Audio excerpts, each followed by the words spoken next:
What's up? You said you had something about the case to tell me? Yeah, dude, you're not gonna believe this. So, I was scrolling through Grindr the other day, and you'll never fucking believe who I saw. Okay, who? Tell me. That fucking boyfriend of the missing girl, what's his name? Isaac? Isaac, yeah, that's him. Are you sure that's him? I'll send you a screenshot, man. Isaac is on Grindr. So, Isaac is gay? Don't know why else you'd be on Grindr, dude.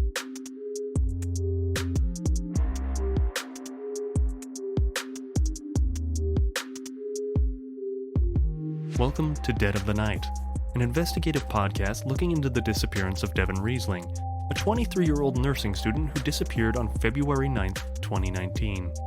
On our last episode, we looked into Isaac, Devin's boyfriend and high school sweetheart, who was in the area where Devin's car would later be found on the night she disappeared, and who was seen washing his car the following day. We also tracked down the rumors surrounding a white van in connection to Devin's disappearance. We left off the last two episodes with a couple of bombshells. First, Isaac's brother, John, drives a white van like the one Patty claimed was following Devin around in the weeks before her disappearance. Second, that Isaac had a secret. Alright, do you have both of them printed? Yeah, so this one is Isaac's profile image on Grindr, and this one is the image we used for Devin's missing persons poster. It's holy fucking shit. It's literally the same picture.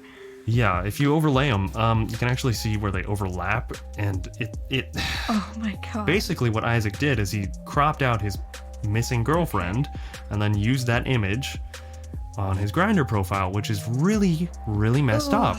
Yeah, no, that's definitely creepy. That's fucking weird. The big question was how long had Isaac been on Grindr, and whether or not Devin knew about Isaac's apparent attraction to men. I couldn't help but wonder if this was a possible motive. Maybe Devin found out that Isaac had been cheating on her with men, or even threatened to out him to his extremely conservative and religious family. I wanted to get more perspective on this, so I shared what I had found with Brett Nelson, who, just to remind you, is the private investigator hired by Devin's brother TJ. So he's gay, huh? Or bisexual. Maybe. I don't want to assume anything. Okay, that's interesting. I can see the gears shifting in your head. It's very curious, isn't it? Isaac having a secret double life, something he was clearly hiding from everyone who knew him. Yeah. And isn't his family extremely religious? They're members of the First Baptist Church, which is a fundamentalist church. So I'm guessing they probably would not be happy about their son being gay. He would definitely have good reason to want to hide this information. So this could be a motive, right? Everything I find out about this guy just makes him look more and more suspicious. He even had access to a white van. We still don't know for sure if Devin was even being followed by a white van. Patty was the only one who ever claimed she was being followed, and Patty was not a reliable witness. Yeah, okay. Are you trying to tell me I'm getting ahead of myself again? You might be jumping the gun a bit. That's fair. I've been a private investigator for years, and before that, I was in the district attorney's office. And if there's one thing I've learned, it's to not get tunnel vision. Yeah, okay. So my advice to you would be to expand your search. So you mean look for other suspects? Exactly. Okay. All right. Thanks for keeping me grounded, Brett. No problem. Hi, I'm calling about the Devin Riesling case. I was wondering if you guys looked into a woman named Dorothy Rogers.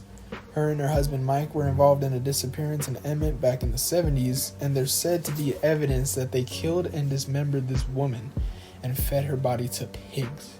So I just thought this would be something that y'all might want to follow up on, and I want to say thank you for bringing Devin's case into the light. I think it's criminal that the cops are not taking this seriously. So thank you all for your guys' hard work. Police are investigating a possible serial killer who grew up in Emmett.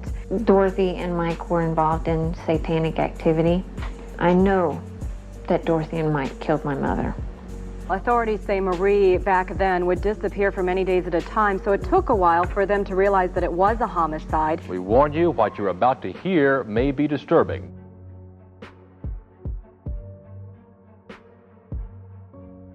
Before I begin, I want to warn listeners that this story involves ritual child abuse, sexual assault, and graphic details about dismemberment and murder.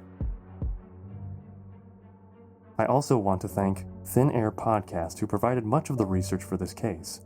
If you want to know more, I highly recommend listening to their 3-part series about this case, which includes interviews and eyewitness testimony. Again, that podcast is called Thin Air Podcast, specifically episodes 2, 3, and 5. I'm going to start at the beginning, in November of 1977, in Emmett, Idaho. Dorothy Rogers was the last person to see 27-year-old Marie Ann Watson alive. Just 2 days before a custody hearing in which Marie was likely to regain custody of her 2 children, who had been in Dorothy's care. Marie had struggled with drug addiction and had temporarily given Dorothy, who was reportedly Marie's aunt, custody of her 8- and 6-year-old while she got her life together and regained some stability. According to Dorothy, on November 21st, 1977, her and Marie were driving together to pick up some medical records for her children in the nearby city of Ontario. When their car became stuck in a snowbank on the side of the road, Dorothy claims that a black car pulled in front of them, presumably to help them get out from the snow, when Marie got out of the car and started talking to the strange man. Dorothy claims that Marie got into this stranger's car and they drove away, never to be seen again. Dorothy never filed a missing persons report, but Marie's then-husband did file one. Her car, including her purse and wallet, was later found parked in the lot of a local cafe in Emmett. The police would not investigate Marie's disappearance until decades later.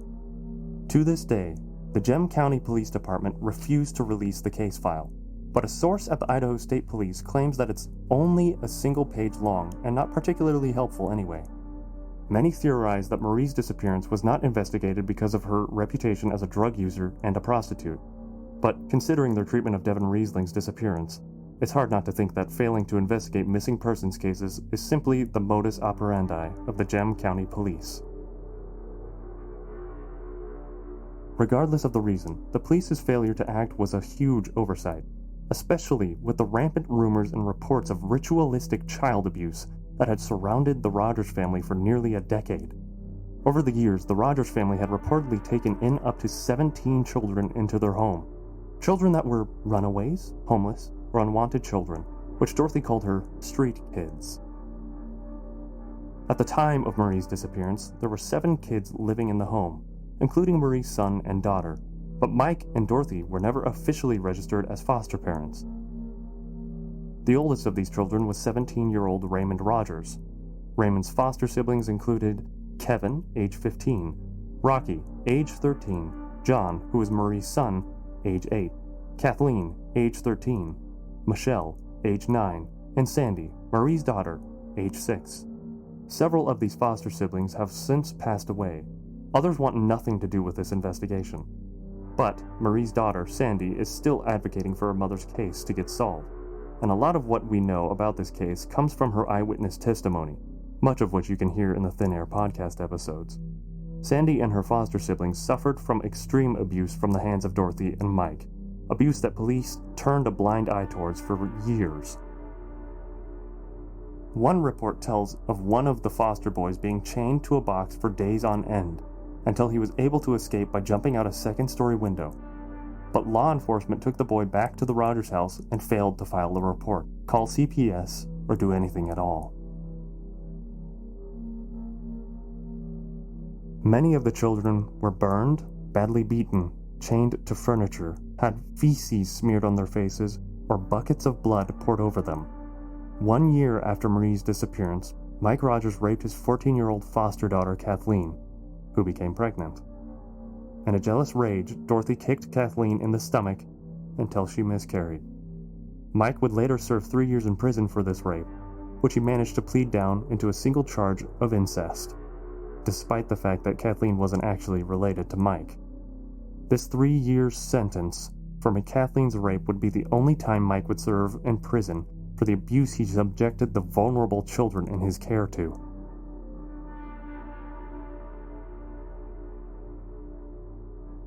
Most of what we know about the abuse in the Rogers home comes from Sandy, who is fairly open about her experiences with the media. Sandy describes how she was forced to eat dog food on the ground and sleep on a pile of rags on the floor, like the dogs. Dorothy regularly strangled and tried to drown her and shocked her with an electric fence. She was whipped, burned with cigarettes, dragged by the hair, and was even dragged behind the car a few times. Mike and his friends would regularly rape her during parties that Mike would host for the purpose of sexually abusing their foster children. But perhaps worse than the abuse and torture Sandy was forced to endure was what she had witnessed Mike and Dorothy do to her mother, Marie Watson. Though she was just 6 years old at the time, Sandy clearly remembers Mike carrying Marie's limp body into the Rogers home. Sandy witnessed Mike, Dorothy, and 2 unknown men dismembering her mother's body and feeding her remains to the pigs. One of the other foster siblings, Kevin, also witnessed Marie in the Rogers home days after her disappearance. You're probably wondering how, with 2 eyewitness testimonies to Marie's murder, there wasn't a proper investigation into Marie's case, why no detectives interviewed the foster children at the time, why there were no warrants to look for the physical evidence that Sandy claims was in plain sight around the home. Unfortunately, the answer to that question is infuriating. Gem County Police didn't investigate because they were scared of Mike Rogers. They reportedly did dispatch someone to the Rogers property, but promptly drove off when they saw Mike brandishing a gun, never to return again. Marie's husband and parents hired a private investigator to look into Dorothy and Mike, and when the PI began finding out evidence about the abuse going on in the home, specifically about Kathleen's rape, Mike and Dorothy fled town. They took with them 4 of their foster children as they fled across the country, hiding out in remote areas. Everywhere that Mike and Dorothy went during their time underground, vulnerable children in the area ended up missing or dead. The PI investigating the case goes as far as calling Mike and Dorothy serial killers. Sandy remembers Mike and Dorothy strangling young boys in front of her and dumping buckets of blood on them. To quote Sandy, "They did terrible things to little boys," end quote. But unfortunately, Sandy either doesn't know or hasn't publicly released the names of these additional victims. There's a lot more to this story that we don't have time to go into on this podcast. But to quickly summarize, after a long search for Mike and Dorothy and the kids, the PI finally found them and the children were removed from their custody. Mike was imprisoned for the incest charge, but Dorothy was never charged for anything. Her and Mike eventually divorced, and no progress would be made on the case for almost 2 decades. Until an unrelated case in San Diego would bring new light to Marie's disappearance and lead to the discovery of new evidence. San Diego police describe a gruesome story surrounding Ramon Rogers. The former Emmett, Idaho resident is accused of murdering his girlfriend and has been implicated in at least 2 other murders. More clues to what Rogers is accused of doing could be buried in the home he grew up in and the mystery of a missing woman. Rumors about what's buried in the foundation of the old Rogers foster home have been circulating Emmett for 19 years. They are not going to find no bones. Gem County detectives believe there are bones buried under the home. The bones of Marie Ann Watson, who disappeared in late 1977 during a custody battle with Dorothy and Mike Rogers. The FBI spent the early evening hours using sophisticated ground-penetrating radar on the concrete slab. This green t-shirt is the gem investigators were hoping to find. Detectives say they have reports that Marie Watson was wearing a green t-shirt and jeans when she disappeared 19 years ago. Investigators say the shirt they found has a reddish-brown substance on it that could be blood. In the search, investigators did find one bone that was sawed off, which they say fits with Baxter's testimony that Marie Watson was dismembered. 19 years after the disappearance of Marie Ann Watson, a series of unrelated murders would shed new light on her case. Raymond Rogers, the oldest of the Rogers foster children, was charged with 3 murders in San Diego in 1996. Finally, 19 years after the disappearance of Marie Watson, investigators started to believe that Mike and Dorothy were involved in something so dark and sinister that their oldest foster son would grow up to emulate their actions.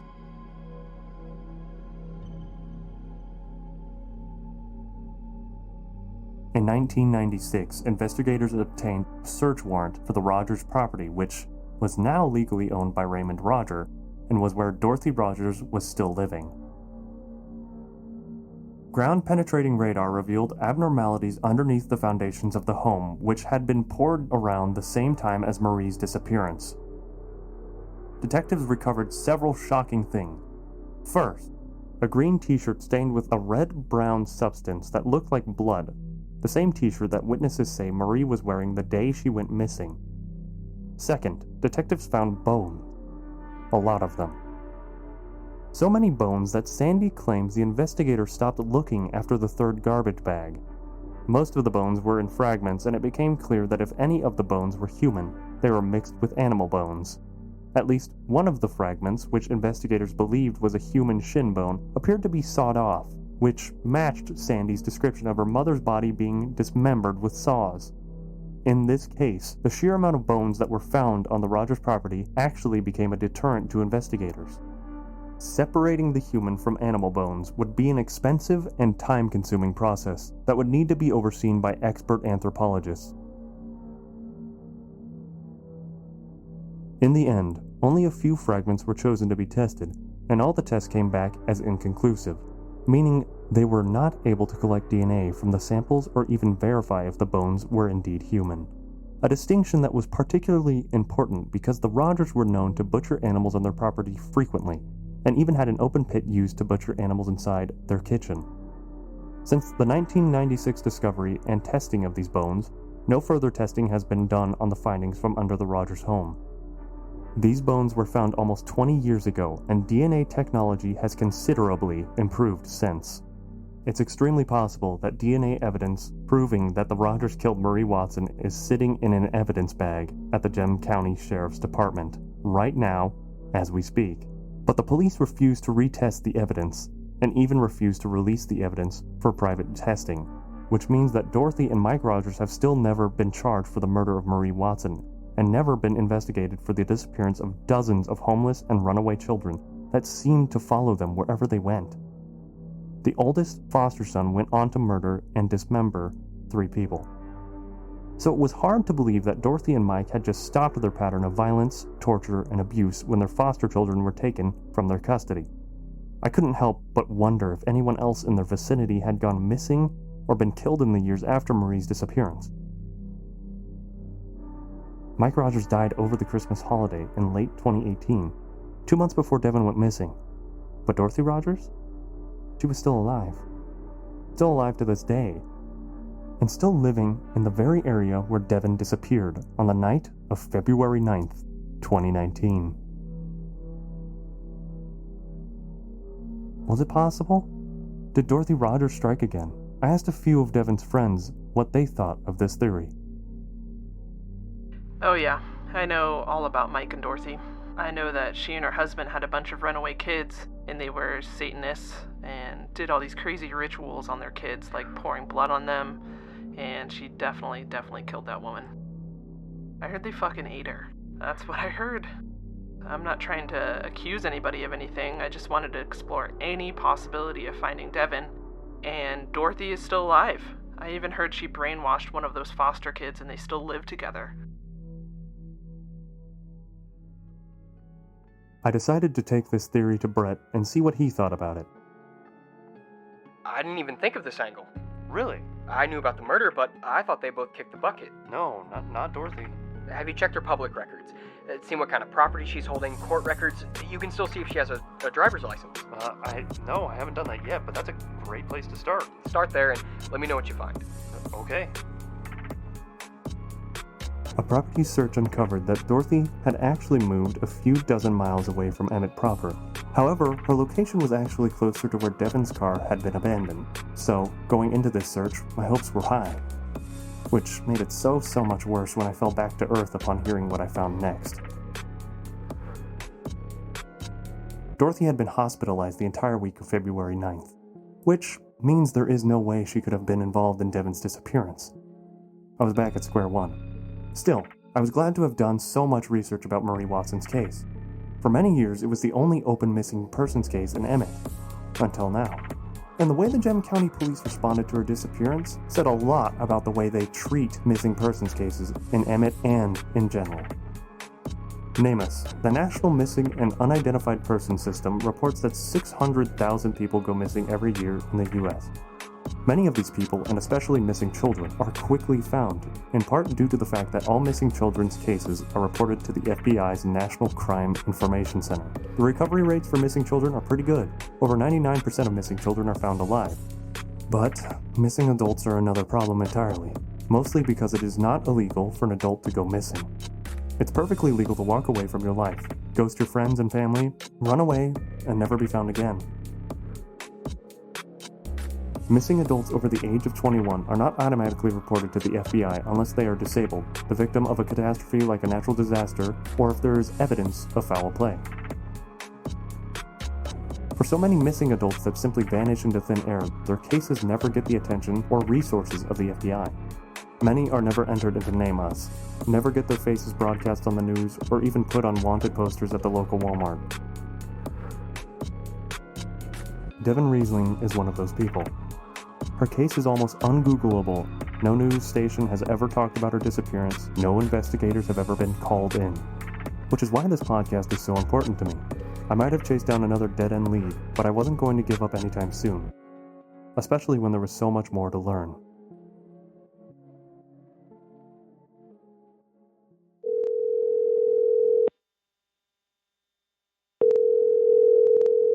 Hello? Hey, I've got some good news for you.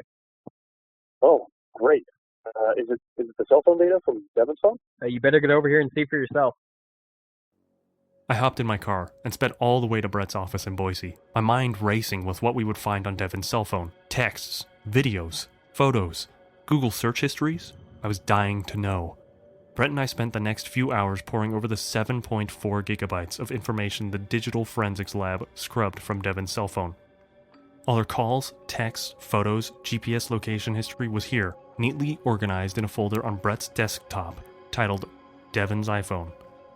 We are looking for anything and everything that could point us to a new suspect, give us a new lead, corroborate a theory, but we focus on the last text she sent before she left her phone at home and disappeared on the night of February 9th. Okay, so Devon and Isaac are texting all morning. They're making plans, they're talking about their day. But so far there's no mention of a Boiling Springs trip. Nothing. So, what about on previous days? Maybe this was something they talked about earlier in the week. Let me show you something. I can do a search for a keyword. Boiling Springs. No results. Hot Springs. No results. Crouch. Nothing. Huh. So Devon and Isaac never had plans to go to the hot springs that night. If they had a plan to meet at the hot springs later that night, then they must have talked about it in person, because they certainly didn't mention it over text. Okay. But maybe that was intentional. Like maybe Isaac knew that her texts could be read one day, and he waited to ask her to meet him at the hot springs until they were in person. I mean, it's possible. I'm not ready to eliminate him as a person of interest yet, but this definitely doesn't prove anything one way or another. There were a few other things of note in Devon's text and call history. First, she was in contact with a friend of hers in Emmett, who all called Jay. Jay and Devon went to high school together. They're even pictured together in her high school yearbook, both on the debate team. However, Jay does have a reputation around town for being a drug dealer. The texts between Devon and Jay don't indicate that she was one of his customers, so it seems like it was just a normal friendship. Second, Devon's text to her friends and boyfriend indicated that she was struggling to care for her mother. She frequently asked people around her for emotional support. She told friends about how Patty would lash out at her or get confused and sometimes even violent, trashing the house or pinching Devon hard enough to leave bruises. Also, Devon often fought with her brother TJ, mostly about money, since he was paying the mortgage on Patty's home and sending them money for groceries and bills, money that Devon felt was never quite enough. Finally, from her text messages with Isaac, it seemed like they had a totally normal relationship. They didn't really argue except for the occasional bickering over canceled plans or miscommunications. Besides these few items of note, Most of the things we found in Devon's cell phone data was exactly what you would expect. Normal conversations with normal friends and family that you'd expect from a 23-year-old girl. I made a mental note to speak with Jay, although I sincerely doubt that a small-time meth dealer that Devon occasionally met up with for beers had anything to do with her disappearance. But still, my leads were starting to run dry. I was running out of clues, running out of things to investigate. Per Jessica's suggestion, I did look into the landowners around the area where Devon's car disappeared. However, all of the land within a 15-mile radius of Boiling Springs is national forest. There was a small campground called Trail Creek Campground about 2 miles south of Devon's car, but the campground was closed for the season, which ended in September, and no evidence of Devon was found there. I was so excited to get Devon's cell phone data, I thought I was going to break this case wide open, but yet again, I feel like I'm back at square one. So, how are you feeling? Disappointed? I don't know. I thought this was going to be bigger than it was. It's all part of the job, ups and downs. What do we do next? We keep working the case.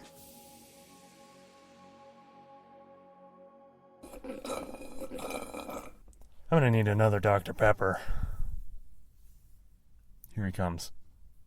I'm scooting down my seat. Hopefully he saw me. Oh, fuck. Unlock the door, dude. Alright. You've been following me for a week, bro. We need to talk. Okay.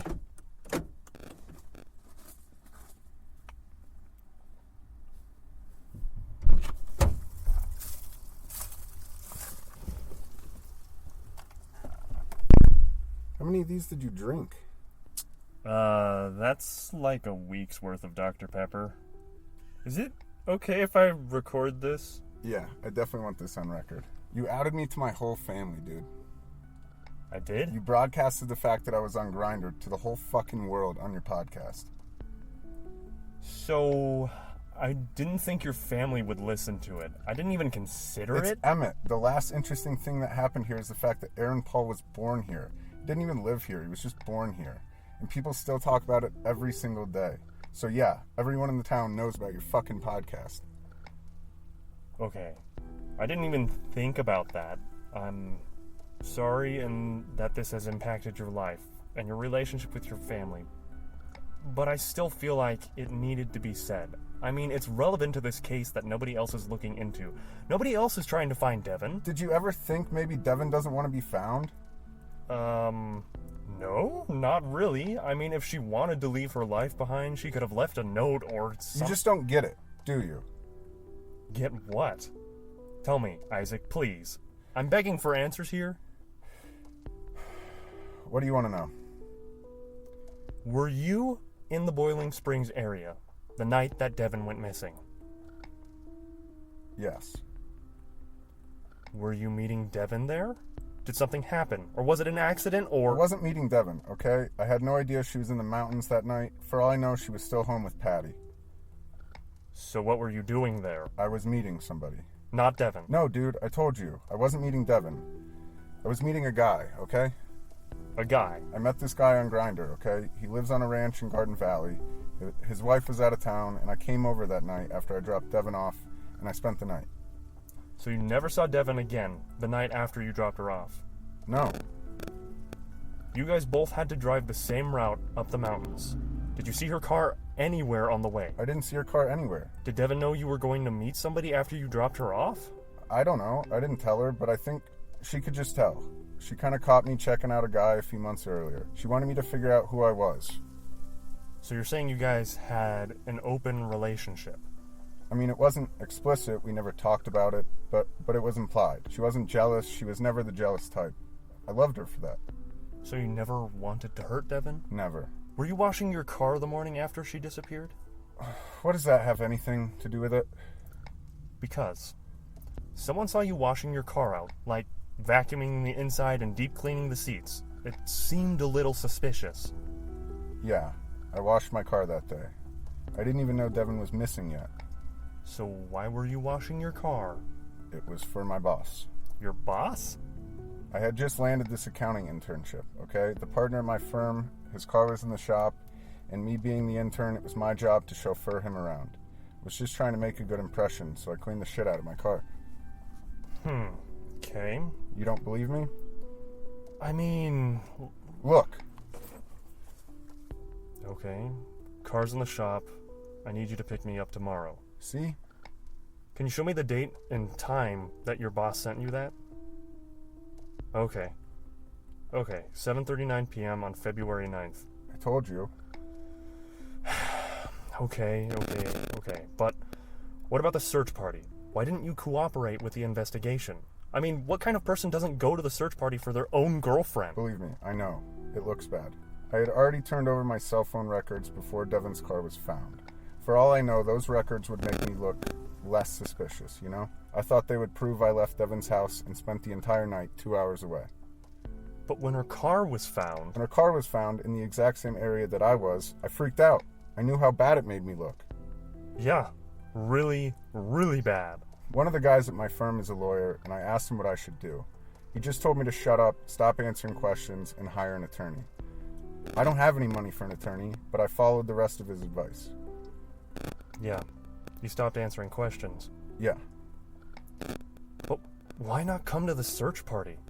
Honestly, that was because of work. On a Saturday? You couldn't get the day off to look for your missing and possibly dead girlfriend. Look, man, January through April 15 is tax season, which means mandatory overtime, mandatory Saturdays. I just started this internship a few months earlier, which means I was the office bitch. I had exactly zero sway or influence over my schedule. I couldn't afford to fuck this up. Okay. Alright. But what about your brother John? What about him? Did he have anything to do with Devon's disappearance? No. Why the fuck would he have anything to do with Devon? He barely knew her. He only met her twice. Okay. But does he drive a van? Yeah, he has a van for his plumbing business. A white van? Oh, that's what this is about. You know about this? I know that Devon was being followed by a white van. Yeah.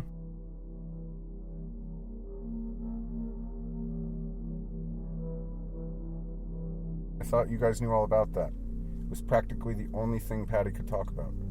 Wait, so that was real? She was really being followed? Yeah, Devon had a stalker since high school. Do you have any idea who it is? I don't have a name. Devon used to call him her groupie. So did you ever see the van yourself? Yeah. Yep. I saw it a few times. But you didn't see who was inside? No, the van has, like, these crazy tinted windows. And this had been happening since high school? Yeah. And it wasn't your brother? No, dude. My brother spent some time in jail while we were in school, and it was still happening, so there's no way it could be John. It wasn't him. Did Devon know who it was? Sometimes I think she did know. She was kind of weird about him. Like she didn't mind. She wasn't afraid of him? No, not at all. She would joke about him all the time. Like if she ever needed anything, she'd say, "I'll just ask my groupie to get it for him." And he would? Sometimes, yeah. I remember this one time she broke her phone. She was riding her bike and she fell off and it shattered in her pocket. The next day, there was a brand new phone on her doorstep. It was freaky. And did she use that phone? Yeah, it was a brand new iPhone 6. That's the phone she had when she went missing. Do you think this guy could have something to do with Devon's disappearance? I mean, I don't know. Maybe. He never seemed like a threat, though, you know? He was just obsessed and creepy, but been following her around for years. So why now? What do you think happened to Devon? Honestly, I think she just walked away. Really? Just left her mother behind? Look, nobody else will say this about Patty, but I will. Patty was a piece of fucking shit, okay? She was drunk for Devon's entire childhood. You think Devon's been taking care of her mom just since she got sick? She's been taking care of her mom since she was 7. Fuck. I didn't realize it was that bad. Yeah, it was that bad and worse. It's a miracle that she got out of that house alive, got into a good college, didn't get sucked into drugs and alcohol like everyone else in her life. So you think she regretted moving back to Emmett? Absolutely. She hated this town. She couldn't wait for her mom to die so she could split town again without her older brother guilt-tripping her. Her brother was pressuring her to be Patty's caregiver? Yeah, he felt like he was contributing enough financially, so he left Devon to do all the dirty work. It was too cheap to hire a home healthcare worker, so he just guilt-tripped Devon into doing it all. Jeez. I have to say, none of this sounds like the Devon that I've heard about before. Everyone else I've talked to makes Devon out to be this devoted daughter who wanted to see out her mother's final days with her. That may have been the image she presented to the world, but that couldn't be farther from the truth.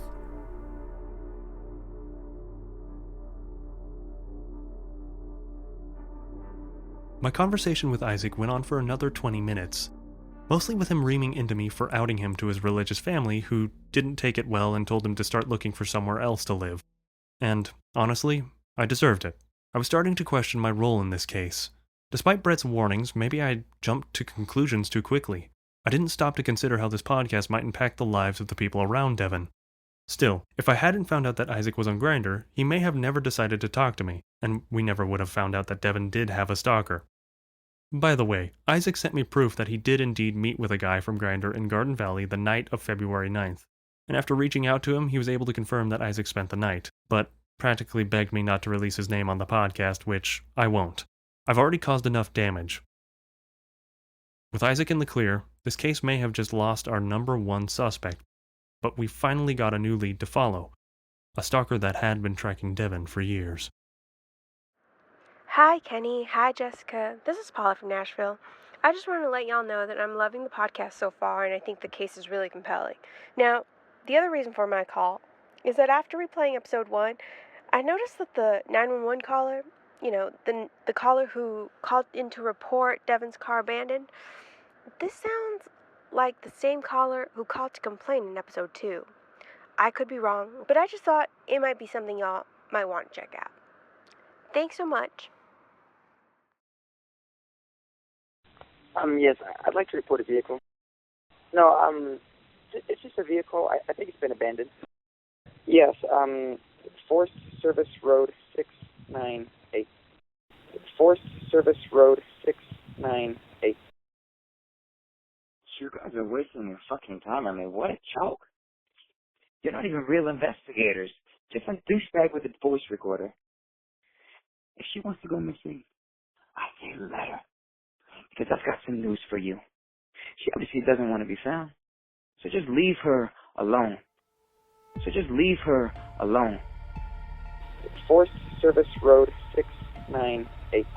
So just leave her alone. Holy shit. Do you hear that? It's the same voice. Yeah, it's exactly the same. There's no way that this is a coincidence. He had to have known it was Devon's car. Do you think this guy is Devon's stalker? I don't know. Should we call him? Yeah, I mean, we can try.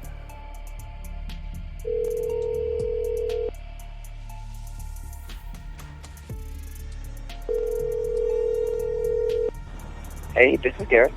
Hi, this is Kenneth Bailey. I'm the host of the Dead of the Night podcast. Oh, yeah. No, I was wondering when you guys would find me. That's it for this episode of Dead of the Night podcast. Thank you for listening, and if you liked what you heard, please subscribe and leave a review. And of course, if you have any information about Devon Riesling, please call 208-398-3110. This episode was produced by Gina Harris, Spencer Hudson, and Danielle Choda. Jessica O'Neill is our audio engineer. I'm Kenneth Bailey, asking once again, have you seen Devon Riesling?